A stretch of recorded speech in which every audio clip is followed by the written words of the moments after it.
जय श्री कृष्ण दोस्तों। तो दोस्तों हम बात कर रहे थे भगवान के अवतारों की।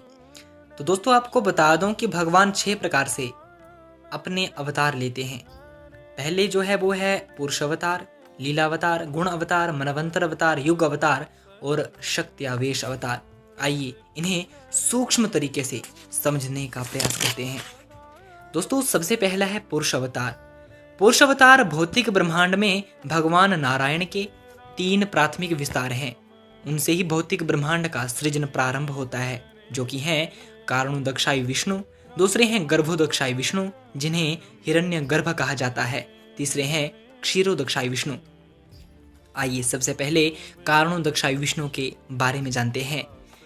कारणोदक्षाई विष्णु वो हैं जो उस कारण सागर में योग निद्रा में सो रहे हैं, जिसमें अनंत ब्रह्मांड ऐसे तैर रहे हैं जैसे समुद्र में बुलबुले। जब वे सांस छोड़ते हैं तो वे ब्रह्मांड उनके शरीर के छिद्रों से निकलते हैं और उनके सांस लेती ही वे नष्ट होकर पुनः उनके शरीर में समा जाते हैं। कारण सागर एक ही है, अतः कारणोदक्षाई विष्णु भी मात्र एक ही है।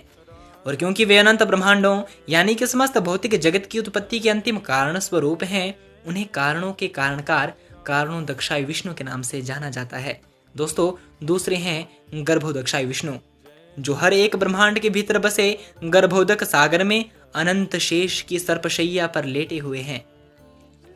सभी ब्रह्मांडों के अपने अपने एक गर्भोदक्षाई विष्णु होते हैं, अतः गर्भोदक्षाई विष्णु की संख्या है तथा हर उन गर्भोदक्षाई विष्णु की नाभि से दिव्य कमल खिलता है, जिससे भगवान ब्रह्मा प्रकट होते हैं और परमात्मा के उपदेश से उस खाली ब्रह्मांड में समस्त लोकों की रचना करते हैं। तीसरे हैं क्षीरोदक्षाई विष्णु, जो भूमंडल पर स्थित 7 वर्तुलाकार महासागरों में से एक क्षीर सागर। दोस्तों क्षीर कहते हैं दूध को, यानी कि दूध के सागर में लेटे हुए हैं।